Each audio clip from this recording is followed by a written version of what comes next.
Leibniz the problem of the subject matter and sources of logic. The most promising means of resolving any scientific problem is the historical approach to it. In our case, this approach proves a very essential one. The fact is that what are now called logic are doctrines that differ considerably in their understanding of the boundaries of this science. Each of them, of course, lays claim not so much simply to the title as to the right to be considered the sole modern stage in the development of world logical thought. That, therefore, is why we must go into the history of the matter. The term logic was first introduced for the science of thinking by the Stoics, who distinguished by it only that part of Aristotle's actual teaching that corresponded to their own views on the nature of thinking. The term itself was derived by them from the Greek word logos, which literally means the word, and the science so named was very closely related to the subject matter of grammar and rhetoric. The medieval scholastics, who finally shaped and canonized the tradition, simply converted logic into a mere instrument, organon, for conducting verbal disputes, a tool for interpreting the texts of the Holy Writ, and a purely formal apparatus. As a result, not only did the official interpretation of logic become discredited, but also its very name. The emasculated Aristotelian logic therefore also became discredited in the eyes of all leading scientists and philosophers of the new times, which is the reason why most of the philosophers of the 16th to 18th centuries generally avoided using the term logic as the name for the science of thought, intellect, and reason. Recognition of the uselessness of the official, formal, scholastic version of logic as the organon of real thought and of the development of scientific knowledge was the leitmotif of all the advanced, progressive philosophers of the time. The logic now in use serves rather to fix and give stability to the errors which have their foundation in commonly received notions than to help the search after truth.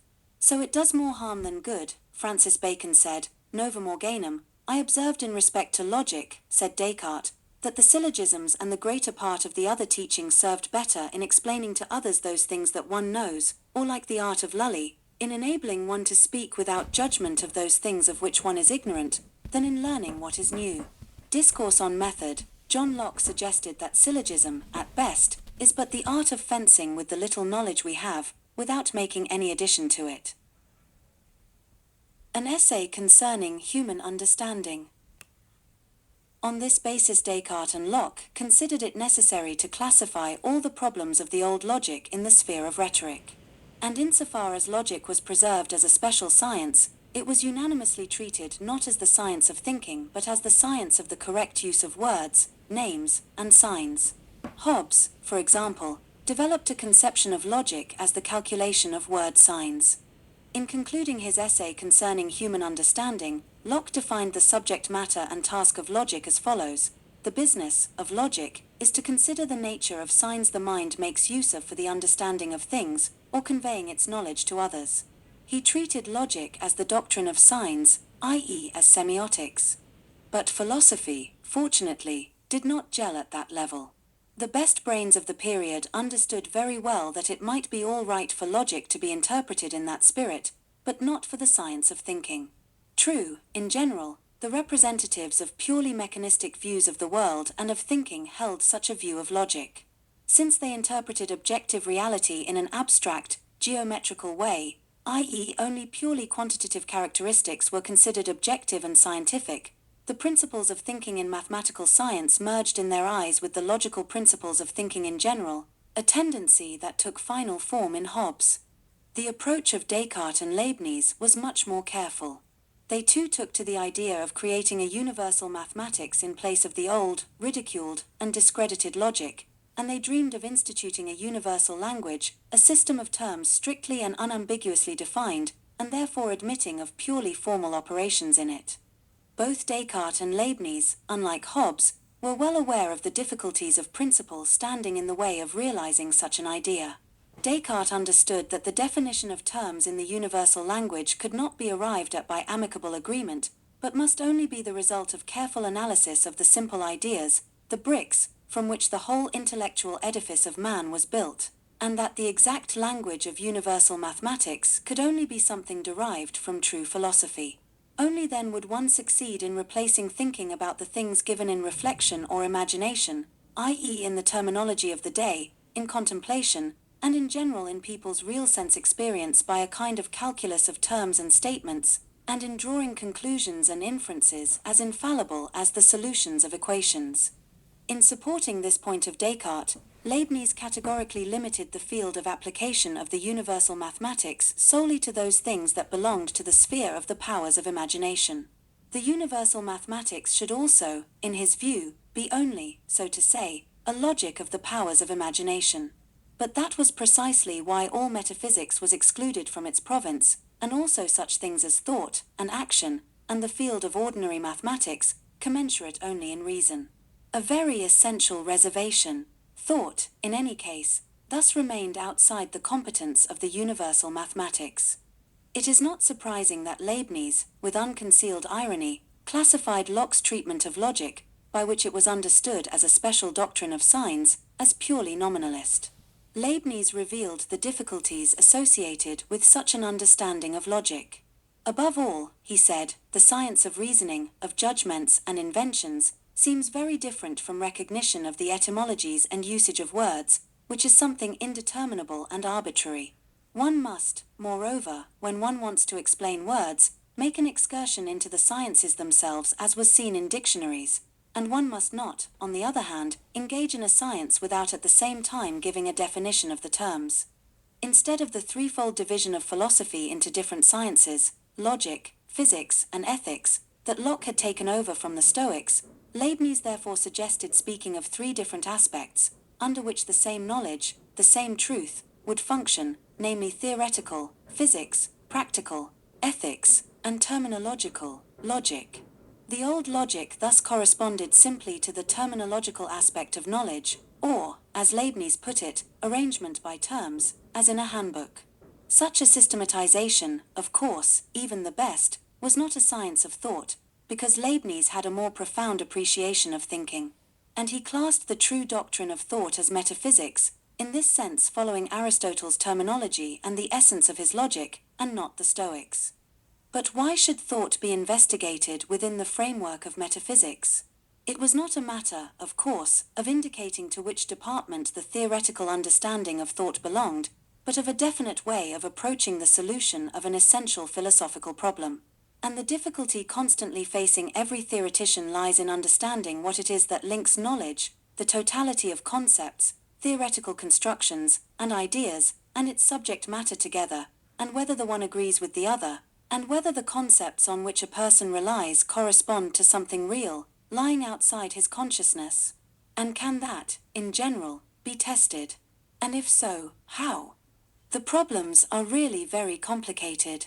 An affirmative answer, for all its seeming obviousness, is not quite so simple to prove, and as for a negative answer, it proves possible to back it up with very weighty arguments, such as that, since an object is refracted in the course of its apprehension through the prism of the specific nature of the organs of perception and reason, we know any object only in the form it acquires as a result of this refraction.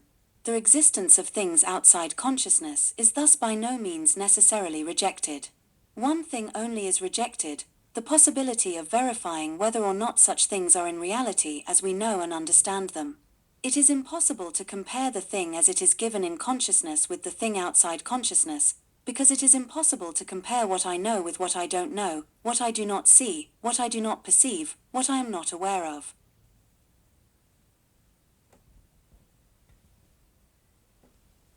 Before I can compare my idea of a thing with the thing, I must also be aware of the thing, i.e. must also transform it into an idea. As a result, I am always comparing and contrasting only ideas with ideas, although I may think that I am comparing the idea with the thing. Only similar objects, naturally, can be compared and contrasted. It is senseless to compare bushels and rods, poles, or perches, or the taste of steak and the diagonal of a square. And if, all the same, we want to compare steaks and squares, then we will no longer be comparing steak and square but two objects both possessing a geometrical, spatial form. The specific property of the one and of the other cannot in general be involved in the comparison. What is the distance between the syllable a and a table? The question would be nonsensical. In speaking of the distance of two things, we speak of their difference in space. Thus we equalize them as being both existences of space, and only after having them equalized sub specie spatii.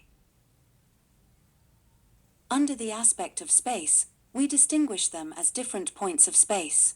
To belong to space is their unity. In other words, when we wish to establish a relation of some sort between two objects, we always compare not the specific qualities that make one object syllable a and the other a table, steak, or a square, but only those properties that express a third something, different from their existence as the things enumerated. The things compared are regarded as different modifications of this third property common to them all, inherent in them as it were. So if there is no third in the nature of the two things common to them both, the very differences between them become quite senseless. In what are such objects as concept, idea, and thing related? In what special space can they be contrasted, compared, and differentiated? Is there, in general, a third thing in which they are one and the same, in spite of all their directly visible differences? If there is no such common substance, expressed by different means in an idea and in a thing, it is impossible to establish any intrinsically necessary relationship between them. At best we can see only an external relation in the nature of that which was once established between the position of luminaries in the heavens and events in personal lives, i.e. relations between two orders of quite heterogeneous events, each of which proceeds according to its own, particular, specific laws. And then Wittgenstein would be right in proclaiming logical forms to be mystical and inexpressible. But in the case of the relationship between an idea and reality, there is yet another difficulty. We know where the search for some sort of special essence can and does lead, an essence that would at once not be an idea and not material reality, but would constitute their common substance, the third that appears one time as an idea and another time as being. For an idea and being are mutually exclusive concepts. That which is an idea is not being, and vice versa. How, then, in general, can they be compared? In what, in general, can the basis of their interaction be? What is that in which they are one and the same? This difficulty was sharply expressed in its naked logical form by Descartes. In its general form it is the central problem of any philosophy whatsoever, the problem of the relationship of thought to the reality existing outside it and independently of it, to the world of things in space and time, the problem of the coincidence of the forms of thought and reality, i.e. the problem of truth or, to put it in traditional philosophical language, the problem of the identity of thought and being. It is clear to everyone that thought and things outside thought are far from being one and the same. It is not necessary to be a philosopher to understand that. Everyone knows that it is one thing to have 100 rubles, or pounds, or dollars, in one's pocket, and another to have them only in one's dreams, only in one's thoughts. The concept obviously is only a state of the special substance that fills the brain box. We could go on, furthermore, explaining this substance as brain tissue or even as the very thin ether of the soul keeping house there, as the structure of the brain tissue, or even as the formal structure of inner speech, in the form of which thinking takes place inside the head, but the subject is outside the head, in the space beyond the head, and is something quite other than the internal state of thought, ideas, the brain, speech, etc. In order to understand such self-evident things clearly, and to take them into consideration, it is not generally necessary to have Descartes' mind, but it is necessary to have its analytical rigor in order to define the fact that thought and the world of things in space are not only and not simply different phenomena, but are also directly opposite. Descartes' clear, consistent intellect is especially needed in order to grasp the problem arising from this difficulty, namely, in what way do these two worlds, i.e. the world of concepts, of the inner states of thought, on the one hand, and the world of things in external space, on the other hand, nevertheless agree with one another? Descartes expressed the difficulty as follows. If the existence of things is determined through their extension and if the spatial, geometric forms of things are the sole objective forms of their existence outside the subject, then thinking is not disclosed simply through its description in forms of space. The spatial characteristic of thinking in general has no relation to its specific nature.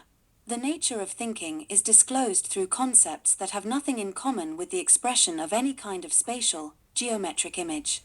He also expressed this view in the following way: thought and extension are really two different substances, and a substance is that which exists and is defined only through itself and not through something else.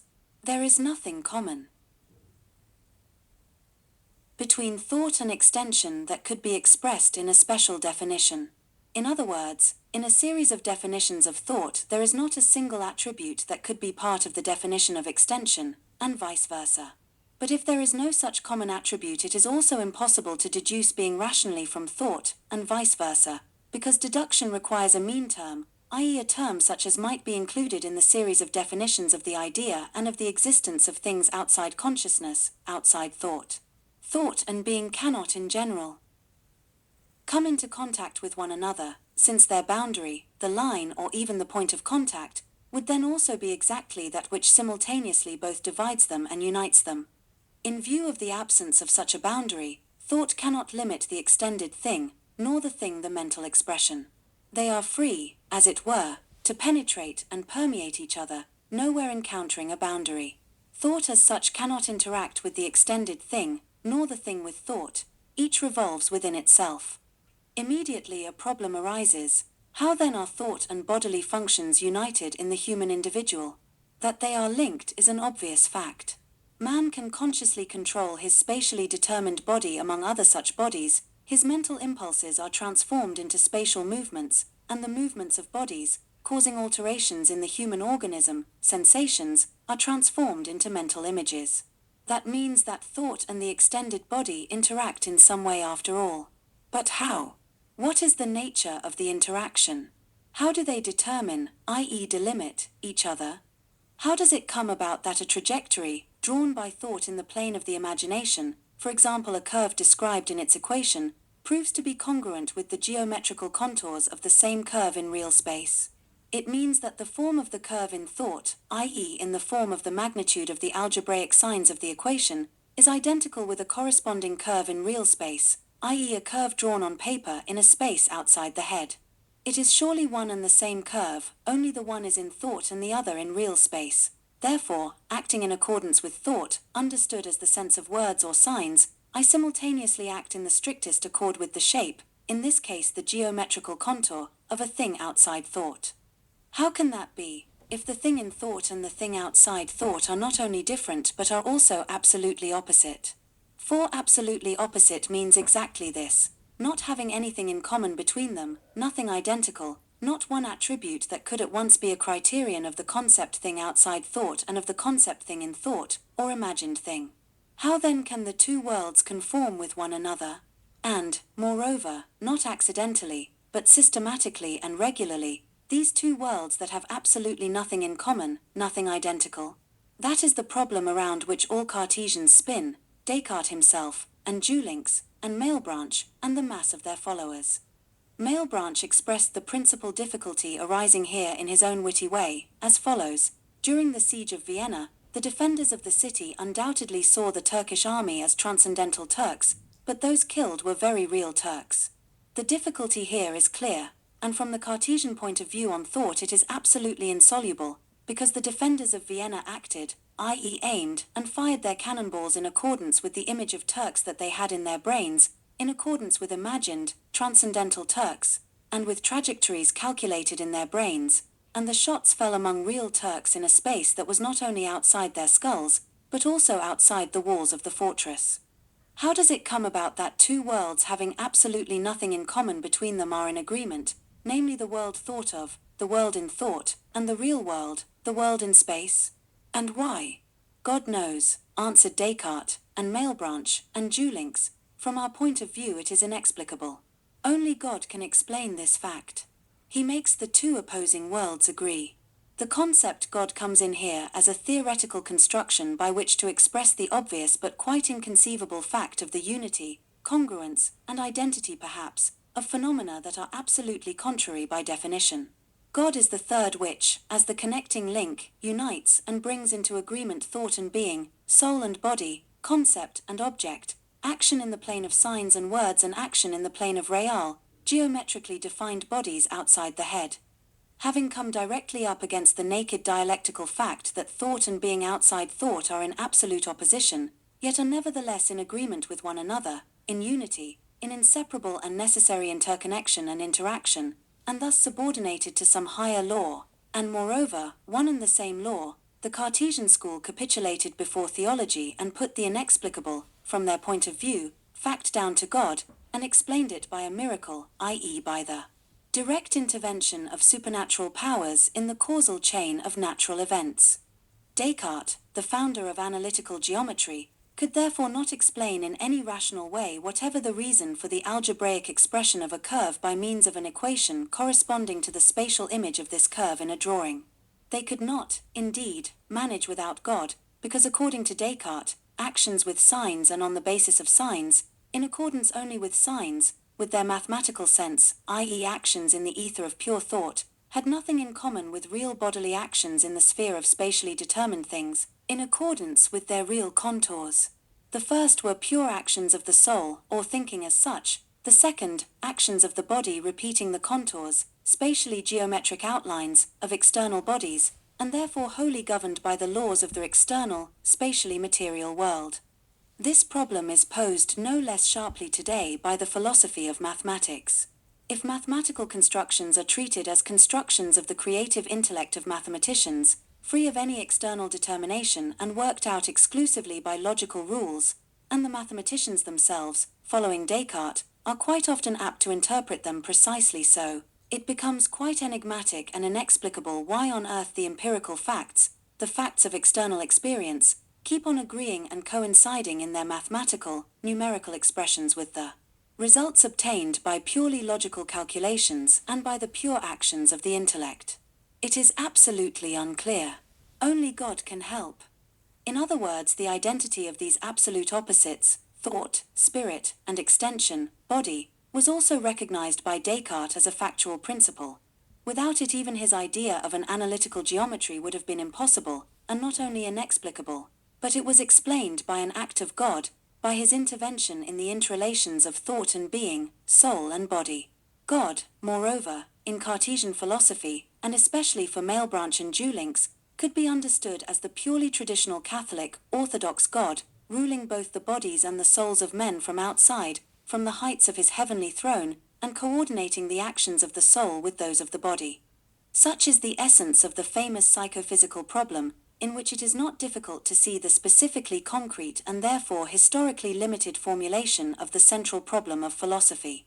The problem of the theoretical understanding of thought, logic, consequently, and hence not of the rules of operating with words or other signs, comes down to solving the cardinal problems of philosophy, or of metaphysics, to put it in a rather old-fashioned way. And that assumes mastering the culture of the genuinely theoretical thinking represented by the classical philosophers, who not only knew how to pose problems with maximum clarity, but also knew how to solve them.